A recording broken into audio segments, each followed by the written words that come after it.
going into it on decision day?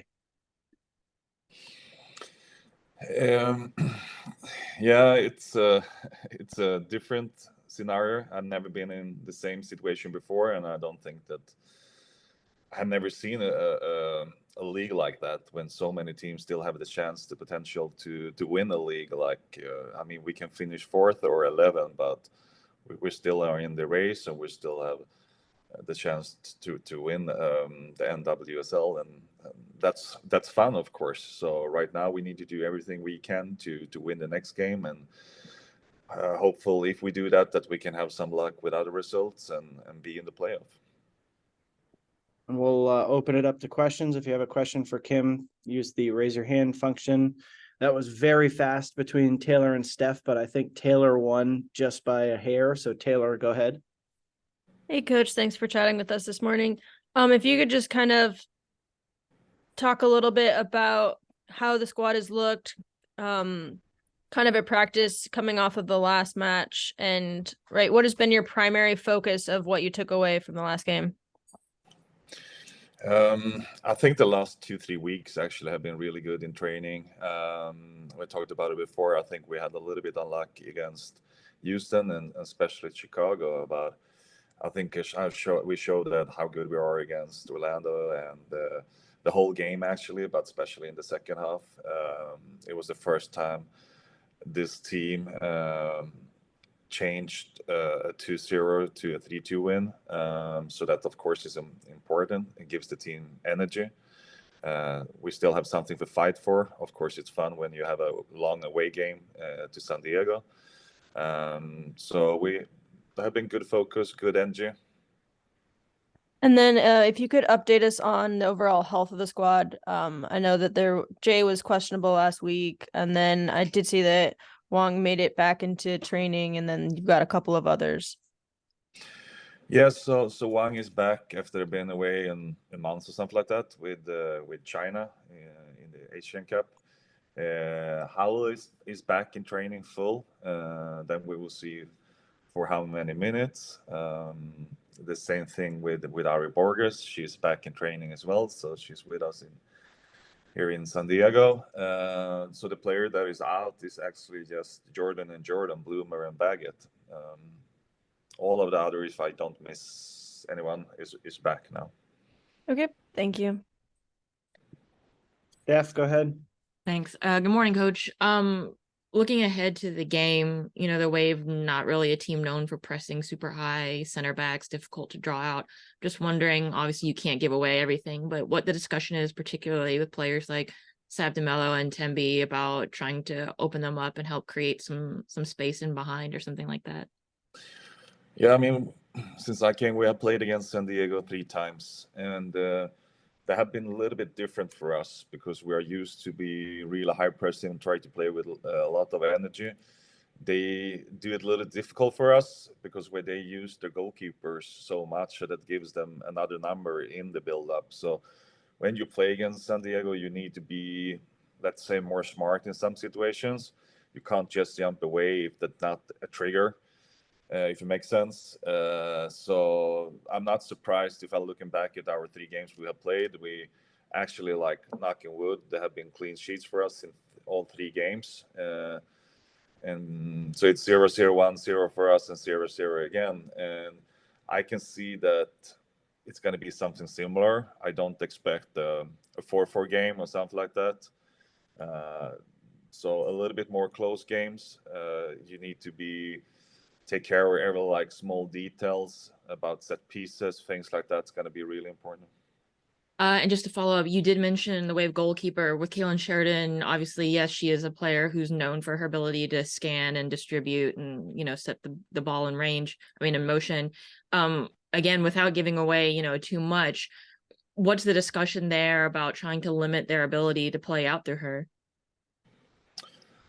Like I said, we try to focus to see like where can we put some pressure and where can't we do that, because if you try to just jump on her and press her, she's good enough to break that pressure, to move the ball if it's like a short pass, or she dribbled a little bit or she go long.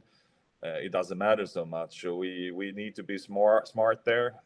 We have talked about what kind of situation we can jump, or when we need to hold a little bit more and be careful, because we also know if we're jumping away, if we push up the team the whole time and we let her play the long ball behind us, then we know that they have good pace up there, and that's how, I mean, Alex Morgan have been really successful for them, for example, but they have many more with Shaw, Hill, Jacobson, for example. Thanks, Coach. Go ahead, John. Kim, you mentioned that in the 3 matchups all time between San Diego and Louisville, there's only been 1 goal scored. Do you think that there's a certain trend to that? Do you feel like maybe there's something you can do to take advantage of them this time defensively that can change that? And as the match progresses, obviously knowing you need to win, do you feel like that you might alter your strategy to do something different to get a couple of goals to break that? Or do you think maybe just that whole thing of so few goals being scored is just a coincidence? Actually, I don't. I recognize the way that San Diego plays. I'm from Europe, and I can see it's more European style. I think it's the only team that play a defense with more like a flat defense line, a little bit more. They don't jumping away in the same way like the American style is more aggressive and jumping. They don't. So it's more difficult to create chances against them because of that. That's what I believe. And also, like we talked about with the goalkeepers, they give them one more number in the attack, in the build-up. It's more difficult to jump and put some pressure on them. So I think it sometimes slows down the games a little bit because of that. They take their time in the build-up. And like you said, when they are sitting in a low or middle block or something like that, the most important for them is to sit together and not jumping away. So it's a little bit difficult to break their lines as well, even if they don't press that hard all the time.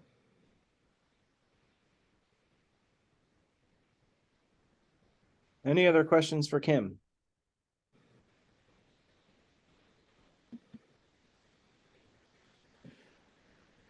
Whose hand raised? Oh, Steph. Go ahead, Steph. Yeah, sorry, a little late on the hand there. Coach, just one last question. Bev Yanez is a player who I think has been pretty universally respected for her career and now in her growth as a coach. I'm just wondering what you personally have seen from Bev in terms of her growth and her ability to work with the players this season.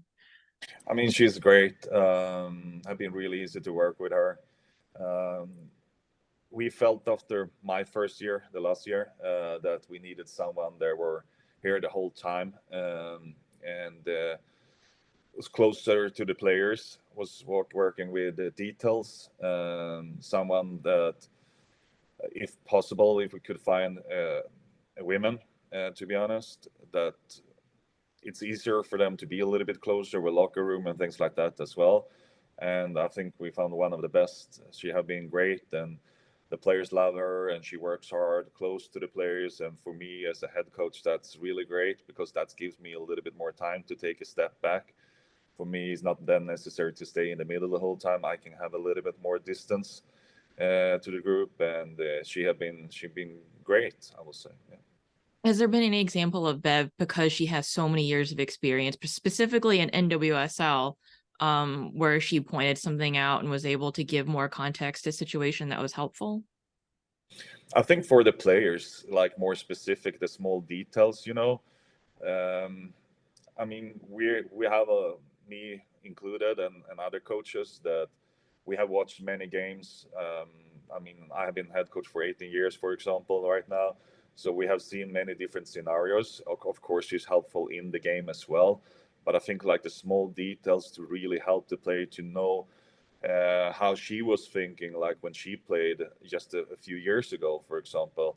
And that's something I can't help them with because I never played in the NWSL, for example. And that is really useful for especially the players. But for me, sometimes as well, when she can explain, I think they thinking it this way and whatever it can be. Right. Thank you, Coach. Good luck tomorrow. Thank you. Any other questions for Kim? Okay, Kim, thank you so much for your time, and we will see all of you guys on Zoom tomorrow. Thank you.